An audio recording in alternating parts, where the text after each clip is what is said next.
Hello and welcome to another episode of India and Global Left. If you are new to the show, please hit that subscribe button. Also consider becoming a YouTube member, a Patreon, or donate small amount given in the link in the description box. Without further ado, let me welcome our guest tonight, Professor Aviva Chomsky.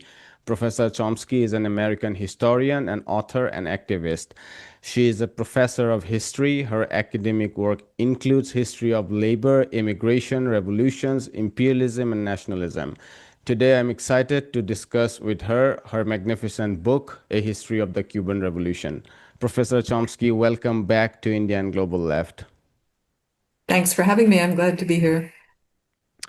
I've been wanting to discuss the book for a long time, given our interest in history of revolutions, revolutionary transformation, etc. But I feel this is a very pertinent time, a good moment to discuss your book, given what happened in Venezuela. A lot of people think that it is only the debacle in Iran that is holding off the United States from invading Cuba. That may or may not be true, but certainly we are seeing one of the most heinous strangulation on Cuba as we speak. And so I thought it is extremely important for people across the world, but particularly in the United States and the West, to understand Cuba as a society. And I thought that it is absolutely important to understand the Cuban Revolution to better understand Cuba.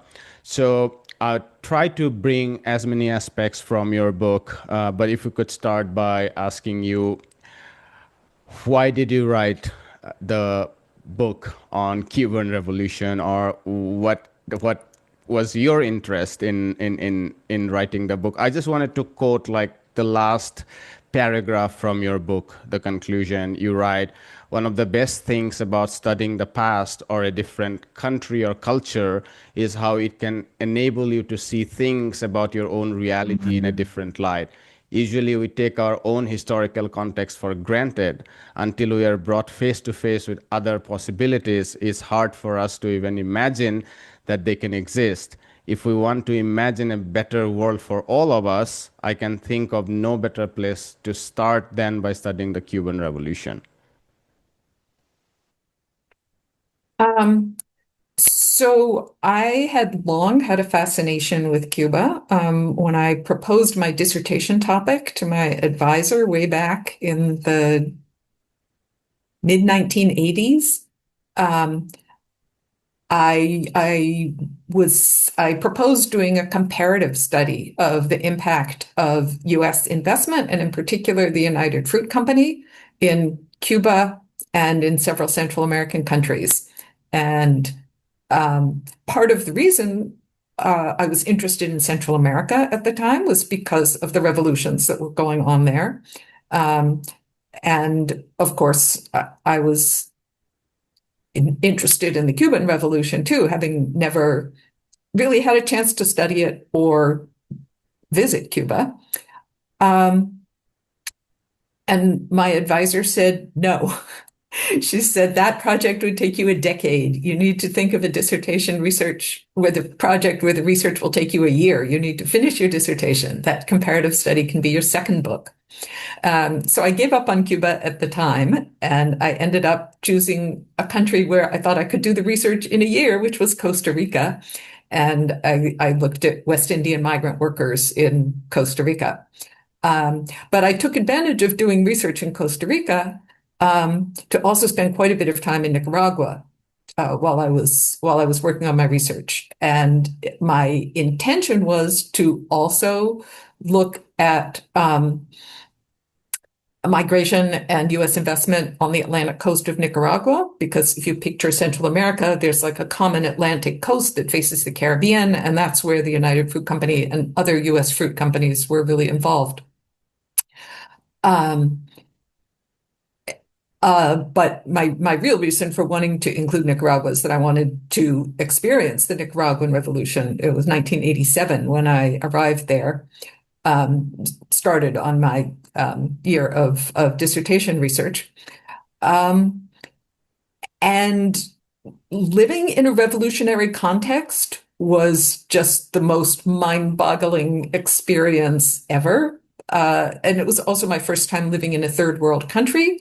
I had lived in Barcelona in the 1970s, and shortly after the death of Franco. And of course, there's a lot of similarities between Spain's history in the 20th century and Latin America's history. Um, and Spain was not the wealthy modern country that it is today when I was there in the 1970s, but Nicaragua was a whole other world. So experiencing what the third world meant and what a third world revolution meant to me was actually the most important part of my dissertation research, even though it wasn't what I was writing about. Um, and so I was, but Nicaragua also was an extremely poor country, and the revolution was very fledgling and under assault by the United States. And of course, a couple of years after I left, I mean, they were in the midst of the Contra War. It was going on while I was there. And shortly after I left, the Sandinista government was voted out of power in 1990. And so I was left with the feeling like I I want to see what a successful revolution looks like, what a revolution that actually has a chance to implement, like Nicaragua was implementing its policies, the Nicaraguan revolution. There were some really successful policies, but it was all so fragile and so under siege. And I really wanted to see what can a revolution accomplish if it actually has a chance, um, a better chance than the Nicaraguan revolution did. And so I was left with wanting to go to Cuba. Um, and when I had my first sabbatical after I got my first teaching job in 1990, and I got a junior sabbatical in 1994 to 95, um, I decided to finally do that piece of my research on West Indian migrant workers and US investors in Cuba, with the additional reason that I really wanted to experience the Cuban Revolution. Um, but interestingly, I also encountered the Cuban Revolution in a situation of collapse when we got there in the spring of January of 1995, as with the collapse of the Soviet Union and the special period in time of peace was declared in 1991, and Cuba's economy had just been, like, sort of had the rug pulled out from under it, and the country was scrambling to try to figure out how its economy could work in this new post-Cold War order. So the Cuban Revolution was also in crisis when I was there, but it clearly had had many generations since 1959 to establish something much more stable than the Nicaraguan Revolution was. But I definitely saw a parallel in seeing the challenges, the external challenges that a revolution in Latin America was going to confront. So my intention was not to write about the Cuban Revolution. My intention was to write about West Indian migrant workers in the late 19th century, and I did write about that also.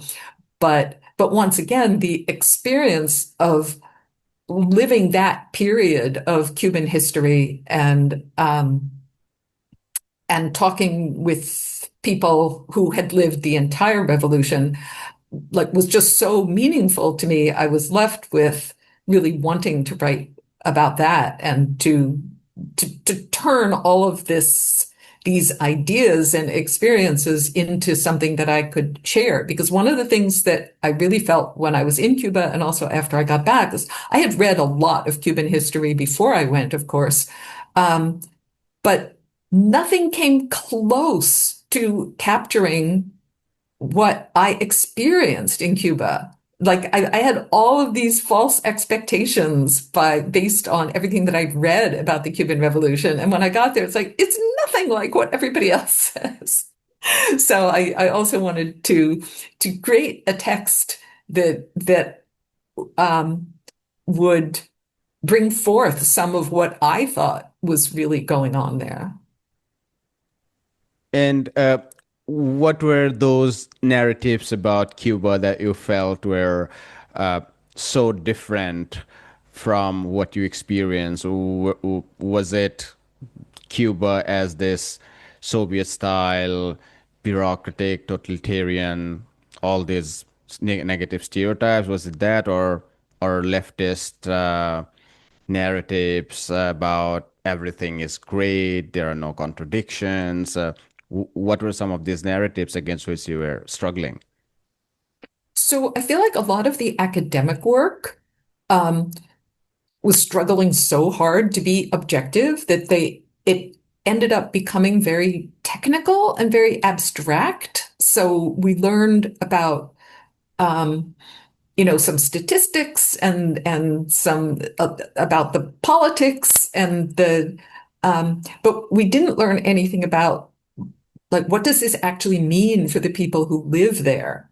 And then there's some um, more activist work, which I read with a fair degree of skepticism because it looked so rosy and utopian that it couldn't possibly be true. So I wanted to do something that went beyond the sort of sterile academic work that made everything look very technical, in a way. Um, but and write something that captured some of the chaos and complexities of what was going on there. But just so, I had traveled to many parts of the world before I went to Cuba. I had gotten my PhD. I'd been teaching for 4 years. I read practically everything that was published on Cuba. But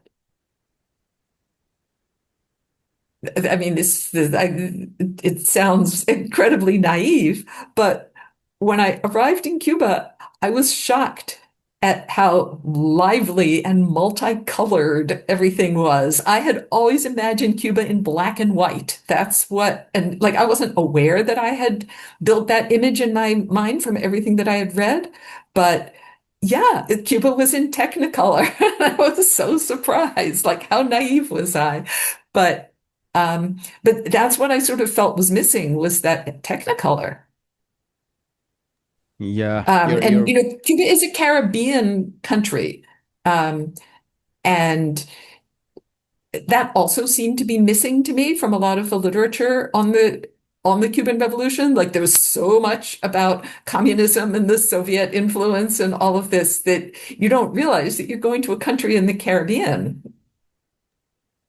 Yeah, I think as you mentioned about your interest in West Asia, excuse me, West in Caribbean migrant workers, and um, that comes alive in the initial chapter of your book where you discuss about um, enslaved people coming because of plantation slavery, but also people from Europe coming as part of the Spanish Empire, um, Cuba's integration with the United States economy, people coming from the United States with businesses and so on. So if you could, and I think that was you don't write it explicitly, but I found that's extremely important to understand some of the later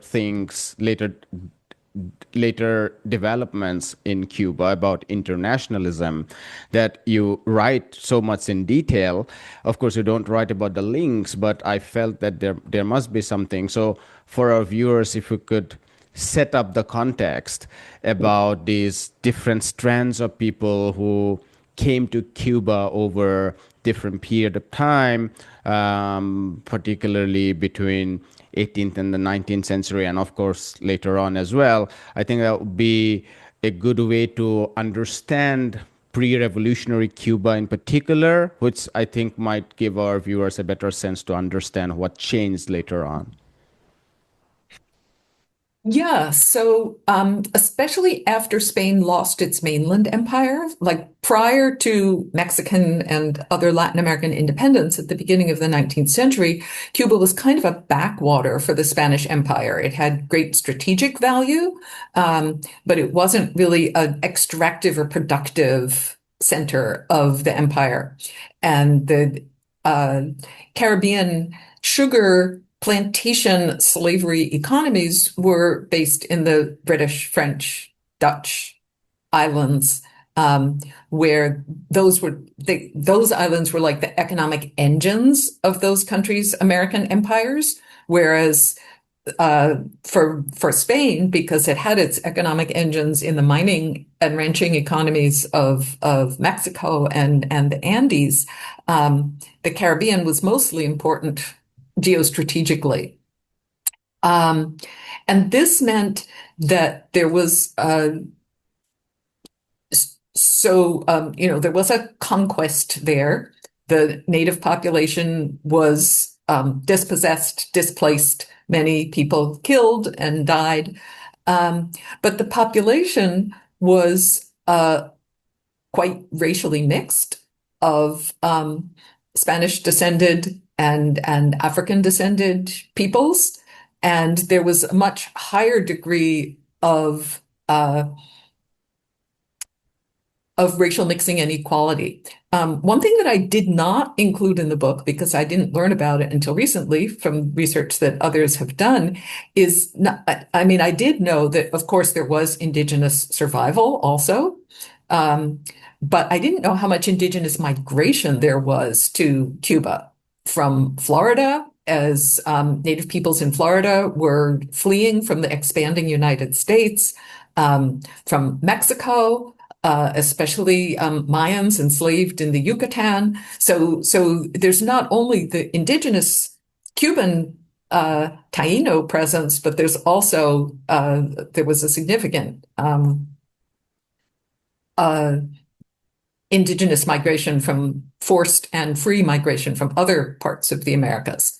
But after Spain loses its mainland empire, it turns its attention to developing the sugar plantation economy there. But at the same time, the United States is also independent and becoming more involved in its own territorial expansion, which includes Cuba even before 1898. And many people say, and I can't remember if I used this quote in the book or not, but that Cuba was politically a colony of Spain until 1898, but economically it was already a colony of the United States by 1898 because of the investment of U.S. individuals and corporations, including the United Fruit Company, the company that I had been working on,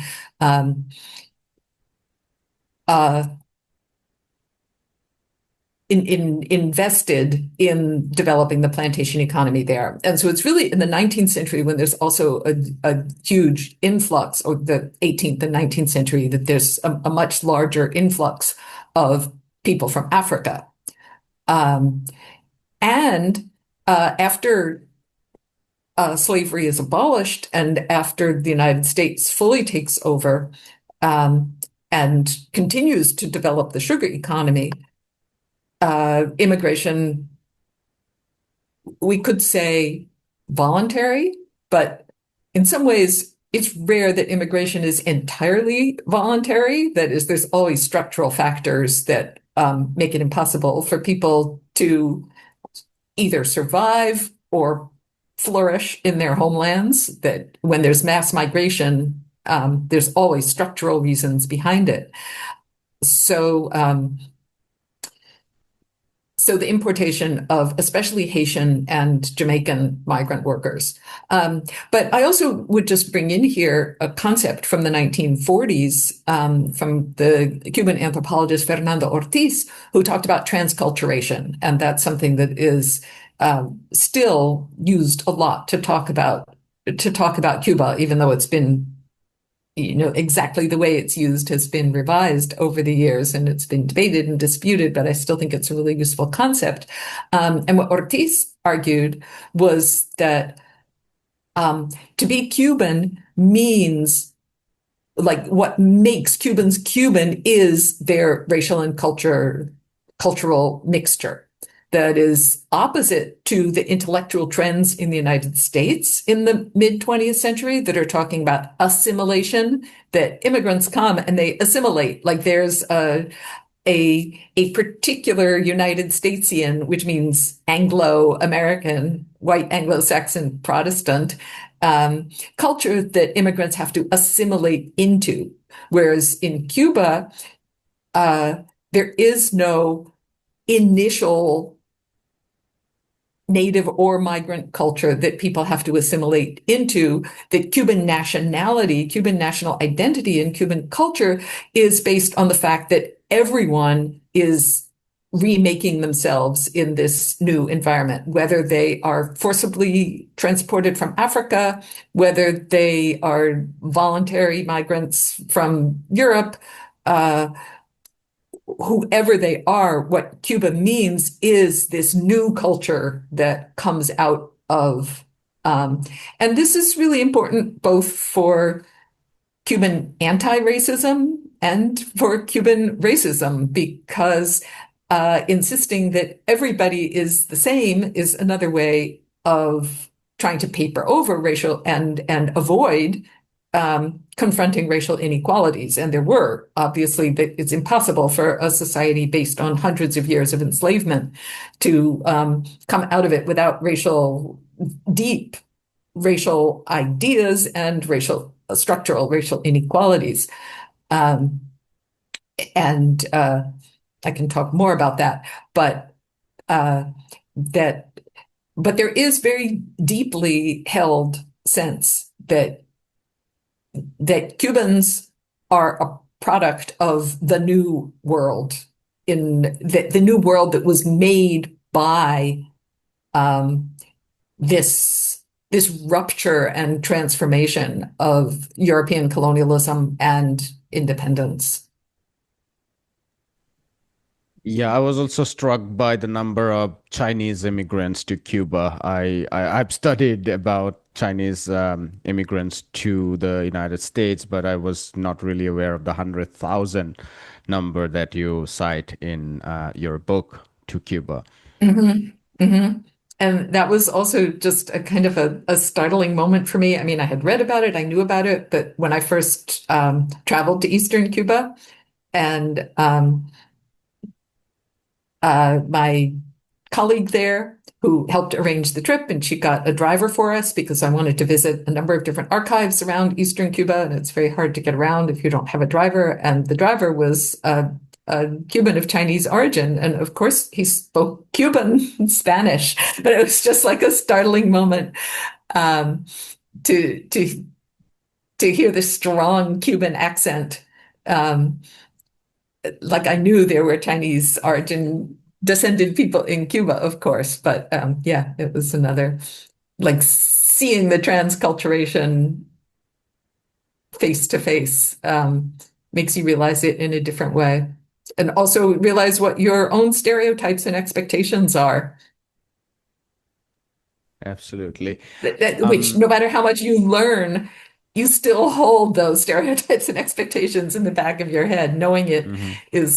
isn't enough to undo them.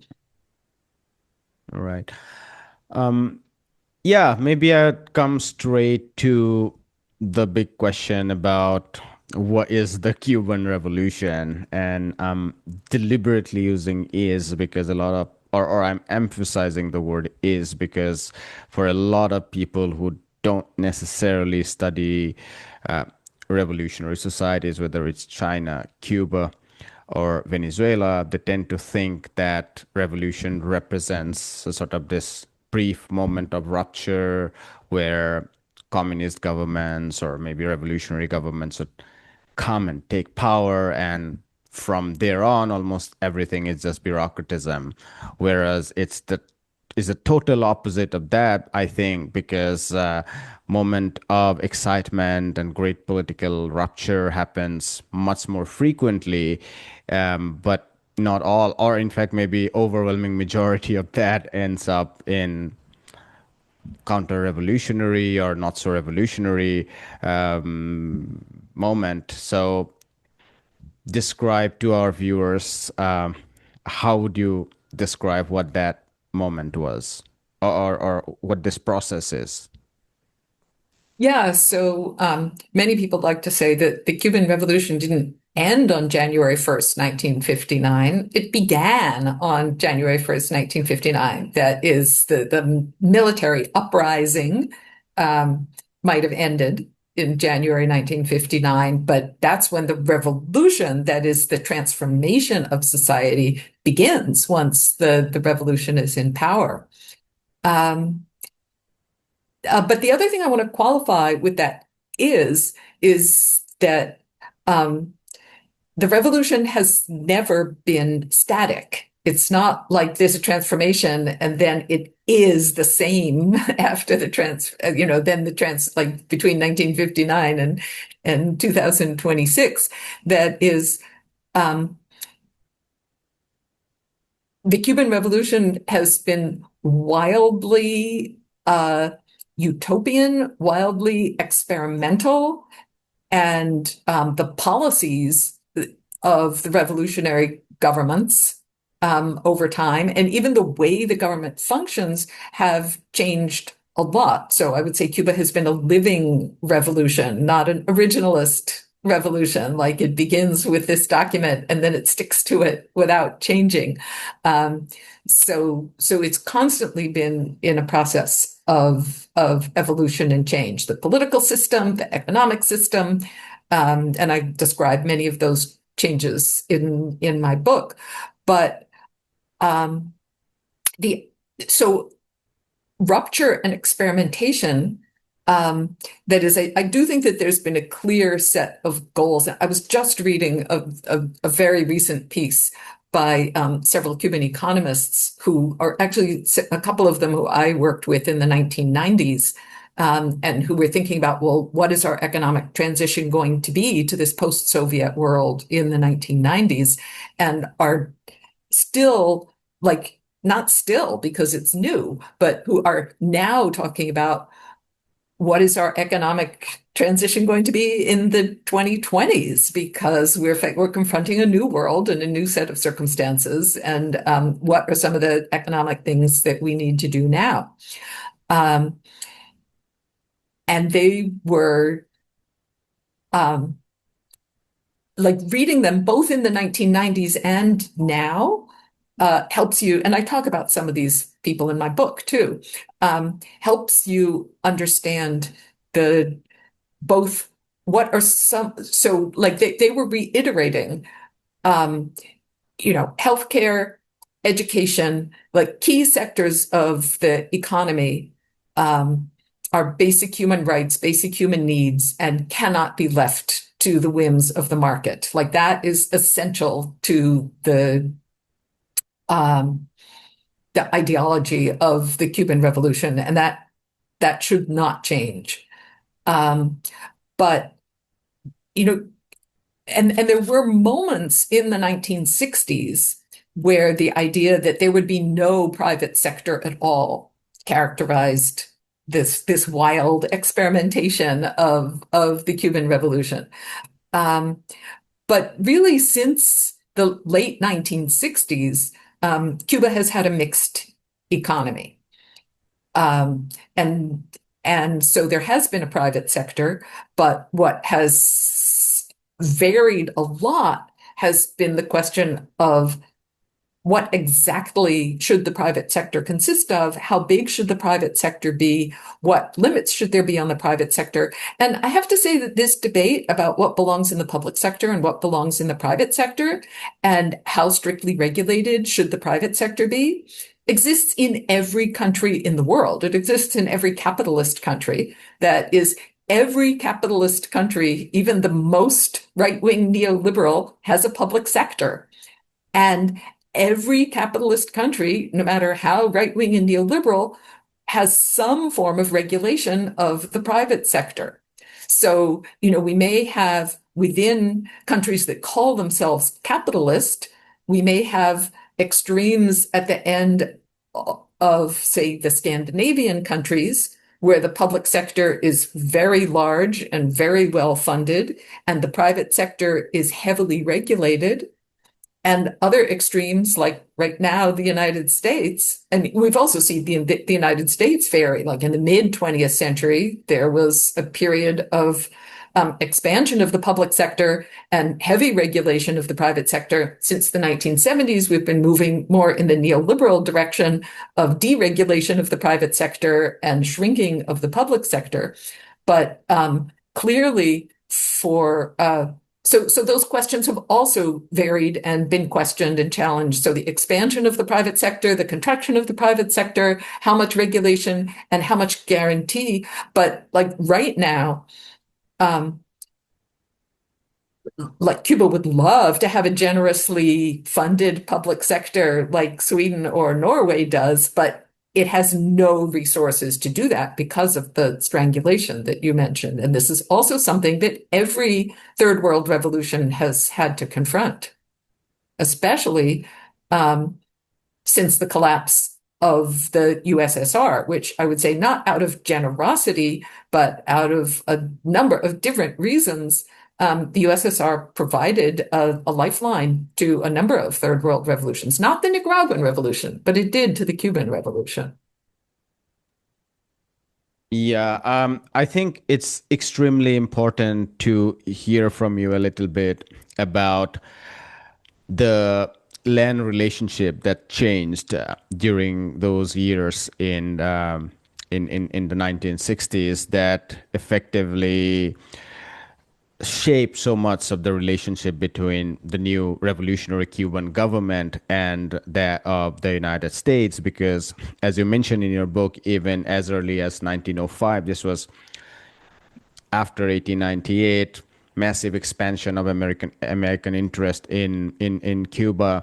60% of rural land was held by American citizens and businesses, and 90% of the key sectors, mining, transport, Telecommunications, yeah, was held by American businesses. utilities. So, yes, so that means that the revolution meant a huge setback for these propertied class. And you mentioned in your book that while in the public, the narrative about Cuba has, or the US state narrative about Cuba has been that of human rights, military threat, lack of freedom, democracy. But in the internal State Department records, you actually find an obsession about the property interest of US businesses. So if you could explain and tell more to our viewers about that dynamic that is so critical to understand the historical relationship between the United States and the revolutionary Cuban government. So I would just nuance slightly the way you framed it. That is the interest of the property classes in Cuba. Yes, the United States was extremely interested in protecting the interests of the propertied classes in Cuba, many of whom were very closely tied to the United States or were US companies and US citizens with their investments in Cuba. Many Cuban-born people of those classes also had US citizenship and had very close ties to the United States. So, it's almost hard to separate them.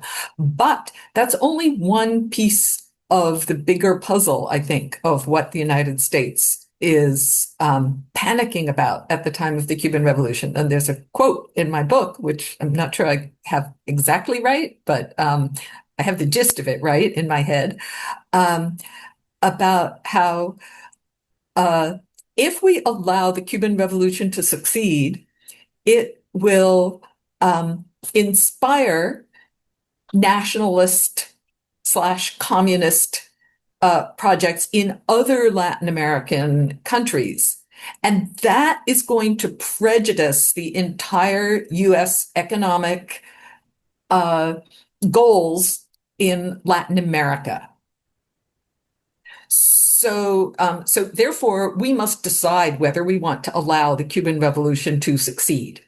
And that diplomatic correspondence shows that the US officials on the ground are clearly aware that the vast majority of the Cuban population supports the revolution, and not only supports, but is wildly enthusiastic about the revolution.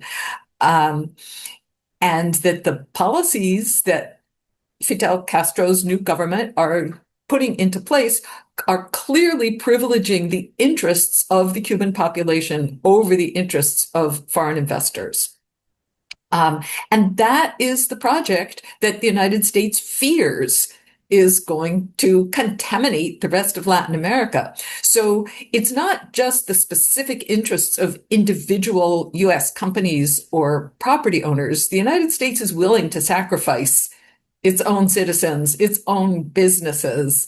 What it's not willing to sacrifice is its extractive economic project in Latin America. So um, that's why, like, yes, the United States still talks about compensation for particular individuals who were expropriated in the first years of the revolution. But for the last, how many years since 1959 is it now? I can't do arithmetic in my 40 head, and but 26, 66, 66, 67 years maybe. anyway, many decades. Um, the US policy has been based on something that Henry Kissinger advised for Chile in the 1970s, which is to make the economy scream, to make it impossible for this revolution to achieve its economic goals and to be seen as a model by potential revolutionaries. And when I use the term here, I'm not really thinking about armed revolutionaries per se, but revolutionary ideas elsewhere in Latin America. Like, we have to show that we will not let this work for countries to privilege the interests of their own population over the interests of foreign investors, because that prejudices our entire program of economic extraction, profit. They call it development, but what they mean is profit and extraction from Latin America. So it's much bigger than just those individual property owners who lose their property in Cuba. But the thrust of the reforms of the 1960s is to recapture the wealth of the country and put it into the hands of the Cuban population.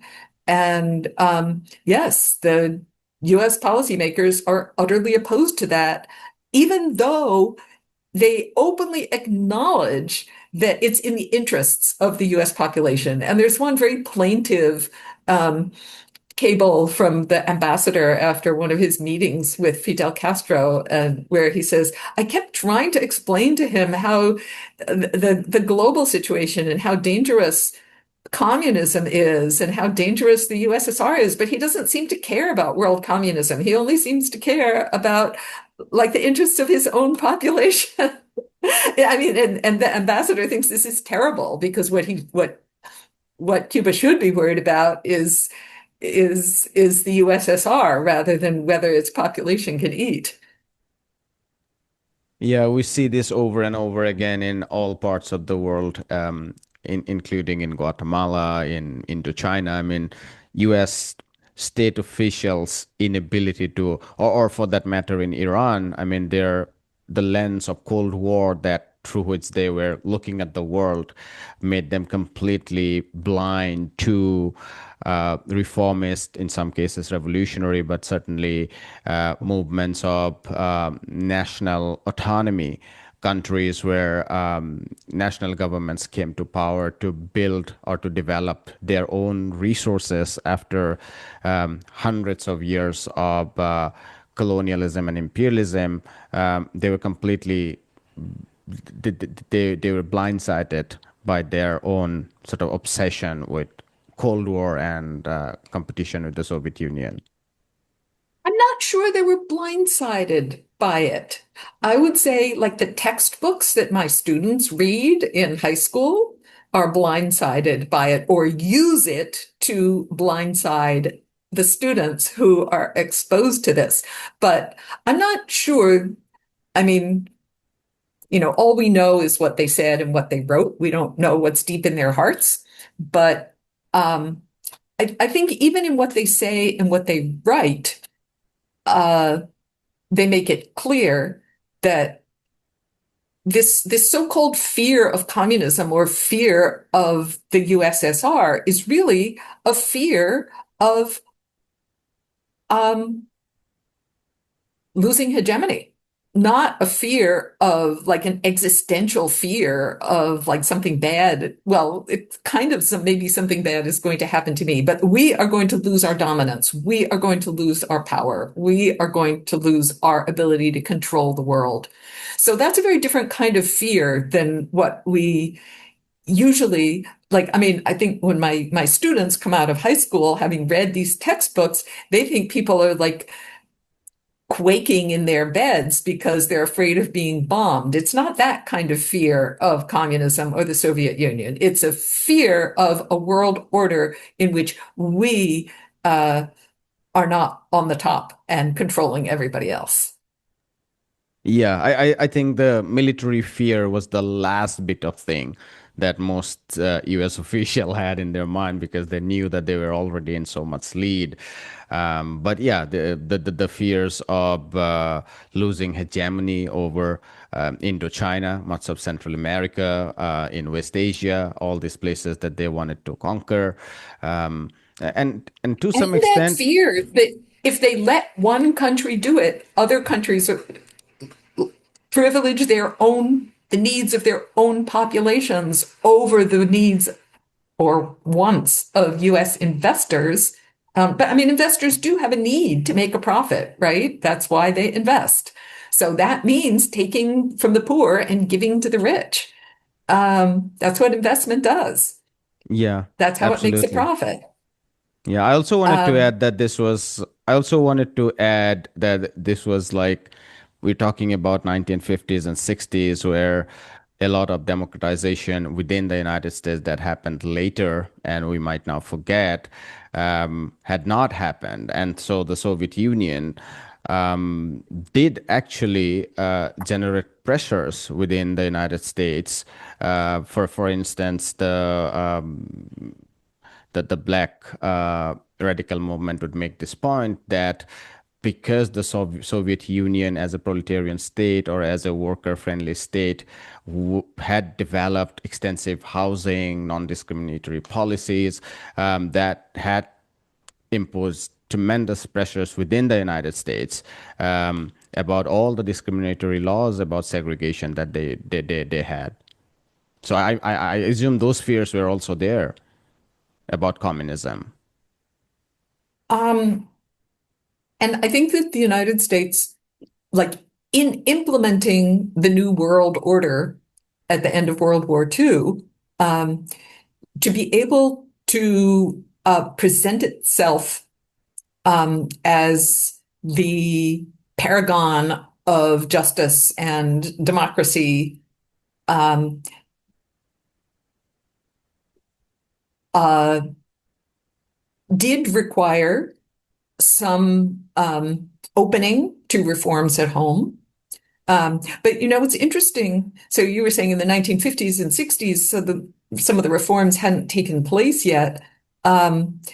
But by the 1970s, like it was always a tension between reform and retrenchment, I think I would say in the US. And that's why it's sort of hard to put a date. Like, yes, you can say there were certain reforms in the 1960s, the war on poverty, the Civil Rights Acts, the expansion of public higher education. But that's the same time as, urban renewal and redlining and like the forms of exclusion are transforming, but they're not really being eliminated. And this is also the era when the promotion of outsourcing of industry is beginning in the 1950s in Puerto Rico in the 19th. So things that we associate with the neoliberal era also have their roots in the 1960s. And and certainly 70s. It didn't start with Reagan. It's a bipartisan project and the expansion of worker rights and union rights during the 1930s is already starting to be cut back in the Red Scare and Taft-Hartley, and so it's hard to characterize any era as really a period of like expansion of rights in the United States. It's like a constant back and forth. Yeah, true. No, that's true. I think I was making this additional point that over and above the point of hegemony, which they were so fearful of, my point was that there was also an additional point about communism, socialism, however way you define it, being a real competitor to corporate capitalism or whatever, the free market, whatever the US state was promoting across the world. Communism or socialism in the third world was a real rival that they feared. And the point that I added about the United States was that there were too many people still in the United States that might have looked outward about some of the changes that were happening in the rest of the world, and they felt that their conditions were similar to what it was. So that was my point about why they were doubling down. And maybe to bring in the discussion to your book here is to ask you a little bit about the extreme terroristic methods that they resorted to in the case of Cuba, which might explain why the fear you had been talking about. I mean, the kind of things that you write in your book is just mind-boggling. Like, from blowing up hotels where Soviet technicians were there to just bombing a plantation to all kinds of terror methods. So if you could give our viewers a sense of this terror campaign that the US ran in order to overthrow the revolutionary government. Because it's not just sanction. Usually, like at today's I mean, today we are shocked by a campaign in Venezuela to kidnap its president. And today we might think that all the US does is sanctions on financial institutions or the ships or physical blockade of the ship off Cuba's coast. But these are like mind-boggling ends that they resorted to. Yeah, although I don't want to downplay the impact of sanctions because sanctions kill lots of people. And uh, another favorite quote of mine, this one's from Madeleine Albright, who was during the Clinton administration ambassador to the UN, and what else was she? Secretary of State. Um, uh, Talking on 60 Minutes about the impact of sanctions on Iraq. And Leslie Stahl asks her, studies have shown that 500,000 children in Iraq died because of US sanctions. Like, do you think it was worth it? And Madeleine Albright, looks at her and says, yeah, that's a lot of children, but I think it was worth it. um, so, but yes, so it was a really overwhelmingly multifaceted campaign that the United States has carried out against Cuba since probably the middle of 1959, when the decision was made. The Cuban government is not worth saving. We have to get rid of it. The CIA was deeply involved. Setting up a new station in Miami, which became the largest CIA station. The CIA was the largest employer in Miami. The encouraging of Cuban exiles and arming of Cuban exiles, the preparations for and invasion at the Bay of Pigs, training, arming, the campaign to assassinate Fidel Castro with the most bizarre methods, exploding pens and poison diving suits, and but the numerous failed assassination attempts and some that were never even fully carried out, the involvement of the mafia, the sabotage, the bombings, the sabotage of Cuban sugar exports and parts being imported from Europe, the propaganda campaign.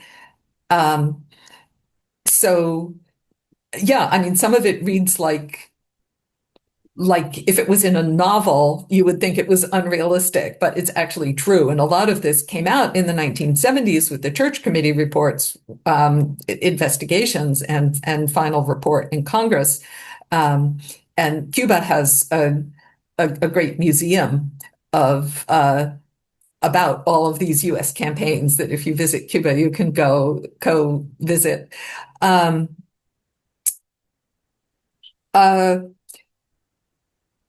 So, Cuban paranoia about a potential U.S. invasion. Well, there actually was a U.S. invasion. And Cuban paranoia and the United States was actively working to recruit Cubans on the island and still is, like through the the 2000s, what we have evidence from WikiLeaks and also from like open USAID calls for contracts for one of the reasons that we can be glad that USAID is unfunded, even though there's lots of reasons not to be glad, but actively funding direct sabotage and subversion inside Cuba. So if the Cuban government has been paranoid about dissent inside Cuba, they have very good reasons to be. So, the USAID had been funding like subversion of anti-aid, anti-AIDS, anti-HIV campaigns in Cuba, to turn them into anti-government, funding communication channels, funding a Cuban form of Twitter, and rap festivals. And so if the Cuban government is suspicious of these things, well, their suspicions are well grounded. And I always think it's funny when people talk about possible Russian interference with the US elections, like propaganda in the United States. In what country in the world has the United States, or especially what third world country, has the United States not interfered in elections? A little bit of a double standard. Yeah, talking about interference, I thought I should bring to the table your writings about Cuba's international role, because that's something that really stands out given the size of Cuba, and you would make the point that it was contrary to the Soviet Union, it was Cuba which was more proactive. Uh, I, I mean, just as a side note, I'm not sure if everyone would agree with that, because I think there is a lot of things about the Soviet Union that have only been recently it's beginning to be unpacked. For instance, some recent works have shown us the extensive contribution of the Soviet Union in revitalizing India's labor movement, things that would not be known to many people. And that is one of the reasons why in a lot of countries the labor movement just crashed after the collapse of the Soviet Union. I mean, of course, structural adjustment programs, and as economies were opened up, capital markets forced governments to take up these measures in which union membership declined. But it also true that Soviet Union's money dried up, and that meant that union collapsed. That's just one example. I mean, recently we are reading about the revitalized links between Russia and North Korea on North Korea's economy. And that is triggering new scholarship on the importance of Soviet Union and North Korea for the revolutionary transformations that North Korea had during the 50s, 60s, 70s, up until 80s. And 90s were difficult moments, just like in Cuba. So I think the role of Soviet Union is sometimes, not paid enough importance. But to bring back the discussion to our subject matter, I think you have given us a good analysis of Cuba's international role, from Africa to aid worker, to being one of the largest aid contributor, which was really surprising for me, that Cuba gave more aids than the United Nations and World Health Organization. It really struck me. And I also particularly liked your discussion about the black radical politics that was drawing, or that was drawing inspiration, but also was in dialogue with the Cuban revolutionaries, the photograph between Malcolm X and Fidel later. So if you could tell us Cuba's international role, that would be of interest to our viewers. Yeah, I mean, I want to start by connecting this back to what we were talking about at the beginning. And so I think despite or maybe as part of the United States claim to wanting to be like the leader of the free world and promoter of democracy after World War II, et cetera, et cetera, um, in both Europe and the United States, the deep anti-Black racism is just so profoundly embedded in psychology, culture, government, policy, everything, that the idea of that seeing Africans as not capable of governing themselves is just and continues to be a set of assumptions about Africa govern the so-called free world, because the free world is the world that colonized Africa and enslaved Africans for hundreds of years. And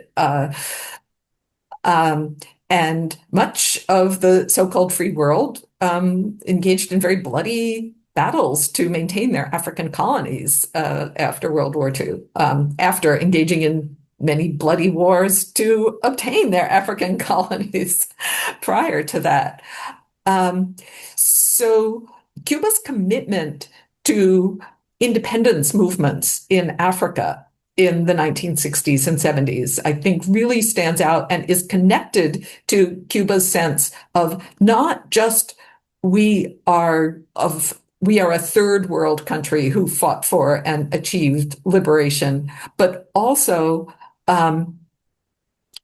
we are a Black country. And we share this solidarity rather than the way the white world, the colonizers, have constructed Africa. We have a solidarity with African liberation. And I think we see that really clearly, not only in Cuba's military involvement, but also its human aid, sending teachers, sending doctors, and especially its medical aid programs. And this is one of the places where we see that Cuba may be resource poor in terms of material resources, but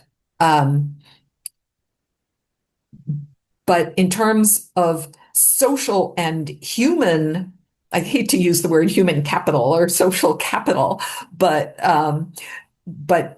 resources is extraordinarily rich. And so their education programs, their health programs, their training of third world doctors, their medical aid, is just unparalleled really in world history, especially for a poor country, a poor third world country, outpacing what the colonizers who took all the wealth from the third world are able to give back. This that Cuba is able to do that. So I think the solidarity with both Africa and Latin America, but also with Vietnam, the Tricontinental Institute, the movement, uh, the sense of Cuba as being the place. And I have to say, on one of our student trips that I took to Cuba, we got to meet with Assata Shakur, um, Black revolutionary who broke out of prison in the United States and was granted asylum in Cuba and only died just recently in the past months, I think. But that was really a high point of just, I have the photo of Fidel with Malcolm X, but I have a picture of me and my students with Assata Shakur. I wasn't allowed to put that in the book, though, that we were told that was only for our personal use. Because she still, until she passed, she was still wanted in the United States. She was still in hiding, basically. Yeah, all the names you mentioned, even prior to the revolution, Ciller James, and later Walter Rodney. I mean, it does really talk about a history within the Black movement that cannot be captured by national boundaries. Hmm. And the Yeah. Cuban Revolution. You make this point in your book. The Cuban Revolution kind of epitomizes that moment, even with Che Guevara and background of Fidel Castro and others that you give in your book. It really it really, particularly for people like me from India, which is relatively closed, and maybe also because of our size we are relatively closed, but this kind of transnational history, it's so counterintuitive to a degree to read. Maybe if I was not a history student, it would have been even more counterintuitive, but having taken courses on migration, I know how much of a flux the world is in.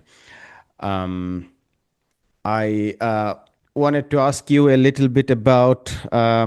We are running short of time, but just to do some justice with your book, if we could discuss a little bit about race and gender, because you go into quite a bit of depth to write about these uh, two dimensions. And what I gathered from these segments or chapter was that in terms of class mobilization, the Cuban Revolution was a success insofar as they incorporated unprecedented numbers of women and people from the lower stratum, which were almost exclusively blacks. And that, of course, gave greater participation and reduced inequalities in racial and gender terms. But there were other segments where they failed. So, for instance, you mentioned about black Cubans participation in schools and in government offices were very high, but in terms of criminality, it was often the blacks that would overpopulate their prison to the tune of 78% or so. So, and you give us equally fascinating stories about gender as well. So, tell us about the revolutions, your assessment of the revolution when it comes to gender and race. Um, yeah, and I think that the debates that went on in Cuba and the policies that Cuba carried out, and then analyses of those policies and their impacts. Also, like these are questions that the global left, has been grappling with for at least a century or more. Um, that is, by restructuring the economy in the interests of the poor. Um, uh, like, does trying to implement policies for racial equality or gender equality hinder an attempt to restructure the economy? Or should it be given priority over restructuring the economy? Or how can the two be done simultaneously? And I think in the case of Cuba, we saw kind of two different answers over time regarding race and regarding gender. That is, with this sort of set of ideologies that go all the way back to like the Cuban War of Independence leader Jose Marti. Being Cuban comes before being Black, before being white, before being mulatto. That is, anti-racism in Cuba means denying racial difference, and that social justice and social equality should not be racialized, and that racial inequality is going to be overcome by creating a Cuba with all and for the good of all, rather than explicitly race-based policies. So, you can trace it back to Jose Marti, you can trace it back to Fernando Ortiz, who I spoke about earlier, and this idea of transculturation, like we're all just Cubans first. And this sort of set of cultural, ideological, like this predated the Cuban Revolution, but I think the Cuban Revolution also partook in it. And this has meant that race-based organizing in Cuba for specifically Black rights has been very difficult. And, you can look back to really, in some ways, the last attempt to do this at the beginning of the 20th century with the formation of the Independent Party of Color, and the idea of specifically Afro-Cuban organizing to have a voice in politics. That is really bloodily put down and is really seen as anti-national. So with regard to race, the Cuban Revolution did eliminate all of the segregationist policies, no more segregated beaches, no more segregated schools, no more segregated hotels, and implemented economic policies that, as you said, overwhelmingly benefited the poorest of the poor, who were overwhelmingly Black or people of color. With regard to gender, I would say that the Cuban Revolution took more of a perspective that we have to explicitly confront gender inequality. So we have to form women's organizations to press for women's rights. We have to implement specific policies like the family code that mandate gender equality. We have to promote reproductive rights. We have to have free child care. We have to actively promote women's participation in the workplace. So there were far more explicit policies aimed at gender equality than there were policies aimed explicitly at racial equality. And to a large extent, like vast inequalities were overcome in both areas, so that both types of policies had some amazing successes. But neither set of policies truly eliminated racial or gender discrimination and inequality. And this became increasingly visible in the 1990s with the economic crisis, that all of these forms of inequality were still sort of there underground, because who is most affected by the economic crisis when the system starts to fall apart is women and people of color. And, Alejandro de la Fuente, Cuban historian who teaches at Harvard, who I quote in the book, he did some of the best studies, and the one that you cited but his conclusion was that in the areas where the Cuban Revolution was most successful, health and education, it created the most equality, racial equality. In the areas where the Cuban Revolution was least successful, housing, for example, those pre-existing inequalities persisted, and especially with the crisis of the 1990s, become much more important. They come to the surface again. Yeah, housing was particularly something that's striking given global comparisons. For instance, in the early days of the Russian Revolution, the 1920s, there were massive efforts to build build housing for the working class. The same was true in China in the work unit systems. Housing activities did expand a lot in these societies, and sometimes even in countries like South Africa after the ANC came to power, it came at a really difficult global moment because neoliberalism was expanding and took so much in power. So the ANC couldn't really become as radical or revolutionary as it would have liked to. But housing was one area where they succeeded to a great extent. In Cuba, as I read from your book, it seemed that housing was a sort of a failure. And because they were unable to build enough public houses, those traditional inequalities sort of remained. And then in the special period, as they liberalized, those differences reemerged and widened. Well, I wouldn't exactly say it was a failure to build enough public housing. And it's not that they didn't implement any housing policies.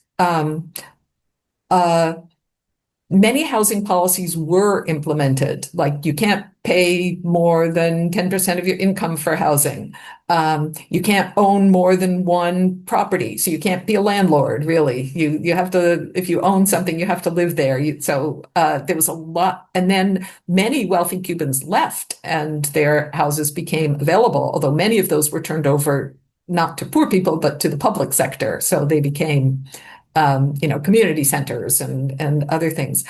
Um, and I think one of the things that connects to housing policy was also that Cuba really wanted to halt what has been a trend everywhere in Latin America, which is rural urban migration. That is the privileging of the cities, especially the capital cities, and the maintenance of landed elite power in the countryside, which has led to a huge rural urban migration. So if you want to be able to go to school, if you want to be able to have access to healthcare, if you want to be able to have access to opportunity, if you want to have access to culture or anything like that, you have to move to the city. So there's been a huge rural urban migration in the 20th century, which has led to the building of squatter settlements around every single Latin American city, the spread of slums, the inability of countries to provide urban services for their urban population, water, electricity. So the Cuban Revolution had the policy of investing in the rural areas to prevent that phenomenon from happening in Cuba. So one thing that was just really striking in traveling around the rural areas is how well invested they were, and like how in the most remote rural areas, there's a school on every corner, there's a doctor's office on every corner, there's a daycare center in every corner, there are theaters, there are libraries, and when I was doing this trip with the Chinese Cuban driver, I was mentioning around Eastern Cuba, one night we were in, I don't remember what town, but some little town kind of in the middle of nowhere. And my colleague said, "Oh, there's a theater performance tonight based on the letters of Julius and Ethel Rosenberg. Do you want to go see it?" And I said, "Sure." And, the place was packed. And when I mentioned this to my students in the United States, none of them had heard of Julius and Ethel Rosenberg.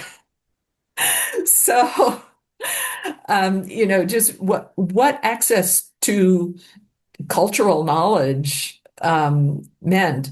So, and the other thing about housing is, there is that many people don't want to leave their neighborhoods necessarily. They want their neighborhoods to be better invested in. They don't want to be told, oh, you have to move to public housing because your housing is condemned.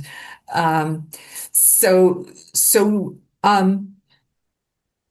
geographical residential segregation doesn't, it's not necessarily easy to overcome. Um,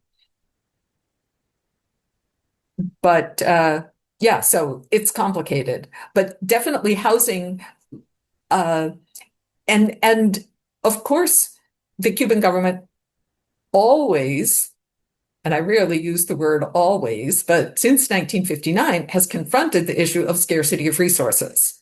So where is it going? And housing was not the top priority for public investment.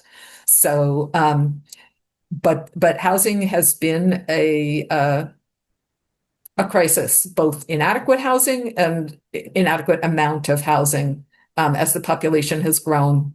Yeah, and those issues, during the special period, in some ways, the rural areas were better off than the urban areas because where people were growing their own food and had local access to where food was being grown. So I was mostly in Havana during that time, but the neighbors who had relatives in the countryside, they would get like gift packages. Um, and were better off than the people who were sort of stuck in the city without access to the countryside. Yeah, I want to end by asking you a little bit about the special period because I'm also having Professor Ernesto Temu from Cuba in a couple of days, and we would focus more on the very contemporary. So I think this last segment will be sort of making way into what we are going to discuss about what's going on at the moment. And the special period after the fall of the Soviet Union affected Cuba a lot, particularly Soviet aid. So the Soviet Union was buying Cuban sugar at above average, above market prices. Based on what the cost of production was, and it was also sending petroleum products, and this is in striking similarity with some of the news we are hearing about Russian tanks reaching Cuba, or all the hide and seek going on in the Atlantic between the American Coast Guards and the Russian ships trying to take oil to Cuba amidst severe energy shortages in Cuba. What I understood from that chapter about Cuba's experiments with market is as these resources fell apart with the collapse of the Soviet Union, Cuba had to rely on other sources. And the foreign sector, which included tourism and remittance, became extremely important. And later on, export of education, medicine, and so on. But with that, the inequalities that you discussed about in the earlier chapters, they exacerbated, not necessarily in the same ways, but in different ways. And things like beggary came back, um, and then there were this whole sort of experiments with trying to control market forces, trying to liberalize market forces, and that history after 93, 95 seems to me as sort of balancing one with another. As soon as one goes out of out of what is desired, then the other sector comes in a bit to sort of balance, and the struggle has been going on since then. How do you sort of describe or analyze the sort of special period that you actually went into and saw sort of firsthand Cuba? How do you sum up that special period between 1989 and let's say 2010? So, uh, the reliance on the Soviet Union was partly purchasing sugar at what they called fair prices rather than market prices, um, and partly on importations of Soviet fuel, but also how much agriculture had been mechanized in the context, how much Cuba's industrial base relied on Soviet machinery. So not just reliance on fuel, but also reliance on like material. Uh, the cars were Soviet cars, the buses were Soviet buses, um, so transportation. So fuel was only one piece of, so it definitely was and food imported from the Soviet Union. So, this move away from the idea of sort of radical self-sufficiency of the 1960s to selling sugar, and developing an economy that's tightly integrated on so many different levels, not just the selling of the sugar and the receiving of the fuel. And of course, when you talk about the tankers, when you said Russian tanks, for a minute, I thought you were talking about like Russia supplying Cuba with No, tanks, oil and I was tanks, going oil to tanks, oil tankers, oil tankers. I'm say, sorry. yeah, oil tankers, yeah. Um, uh, Most of the fuel was coming from Venezuela in recent years, not from Russia. But of course, that was, I think now also, more from Mexico now. yes, Yeah, at that time, yeah, when you were there, I think it was Venezuela after Chavez. But I think now sanctions on Venezuela, we don't know what will yeah, happen now because now Venezuelan exports are again going up. India is exporting a lot of Venezuelan oil now, yeah, but but not to Cuba. I mean, well, now yeah, not to nobody's Cuba. allowed to Yeah, export to Cuba. yeah, yeah, So, yeah, yeah. and in some ways, I see it as like the Gazification of Cuba, what the United States is trying to do now, just like completely undermine the ability to survive there. And I'm sort of talking about Gaza like before 2023, not, because the utter destruction since 2023 has not happened in Cuba, obviously, but um, undermining the conditions for human survival. Um, so, yes, Cuba was in desperate need of foreign exchange and of an economic adjustment to a world without the USSR. Um, and this meant um,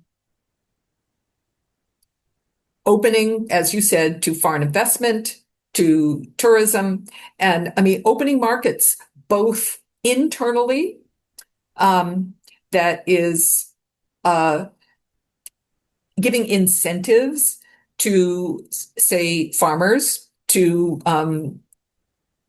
grow food for sale, by without all of the inputs that the government used to be able to provide, but like opening farmers markets where farmers could sell directly to the public and earn something directly from their produce. So all different kinds of anything to stimulate greater agricultural production and to get food into the hands of people. Um, and there was always, just going back to the farmers market, always an attempt to, uh, farmers were required to sell part of their produce to the government that could be sold at government markets at subsidized prices. But they could make a lot more money. They could make as much money as people were willing or able to pay, by selling it on the free market at the farmers markets. Um, but then, so every single step that was taken to open the economy also created more inequality because people who had access, and like opening the country to remittances also. And that was especially under Obama, because that required some support from the United States too to be able to do that. But that means people who have relatives abroad have access to things that people who don't have relatives abroad don't have. So, um, and the inequalities that And that and has the allowing racial, people, sorry, and that also has the yes. racial dimension. Even though the Cuban immigrant population has become much more racially diverse, that is, the first generation of the 1960s was overwhelmingly white and wealthy people. Since 1980 in the Mariel boat lift, it's been a much more diverse population. But those who've been in the United States the longest are the ones who have the most resources.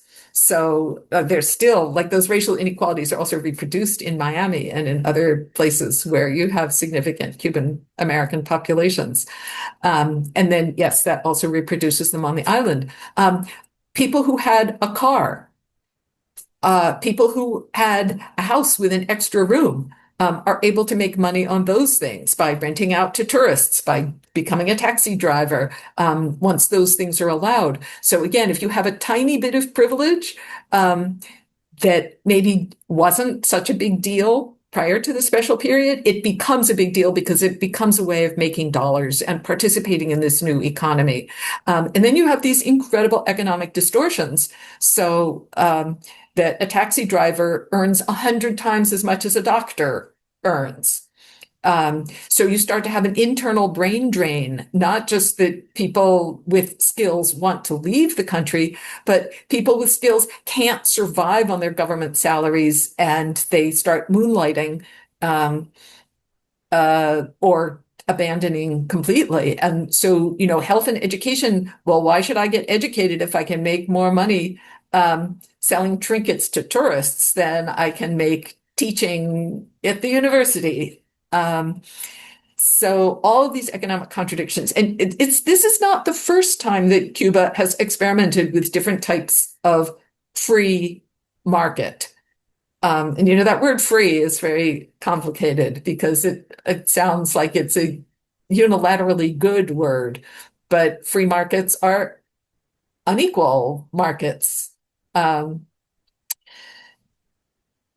But yes, the reproduction of racial and gender inequalities, because who is it who ends up waiting in line all day for their rations? Who is it that has to make the meal for the family when all there is a few grains of rice?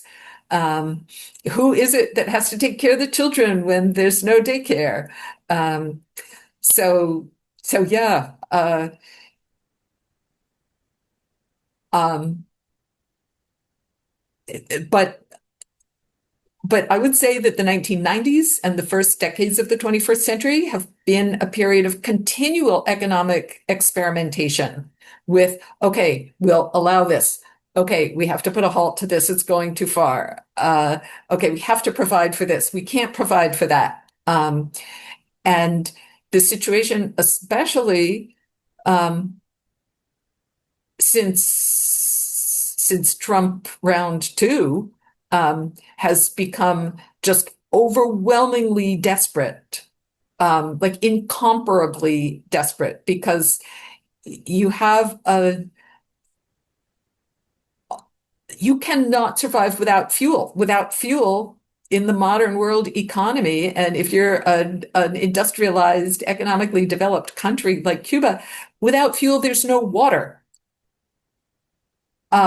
Without fuel, there's no medication, there's no health care. So the degree of desperation that the United States is inflicting on Cuba, like we're not seeing it that much in the news, but it's just absolutely horrifying. Totally. Now they are Cuba is also experimenting with Chinese solar technology as a way out, as a breathing space, and the sort of given the huge advances that Chinese technology has made in this regard. Now we are hearing about ships being targeted by the U.S. Carrying these solar technology. I mean, it's just abominable.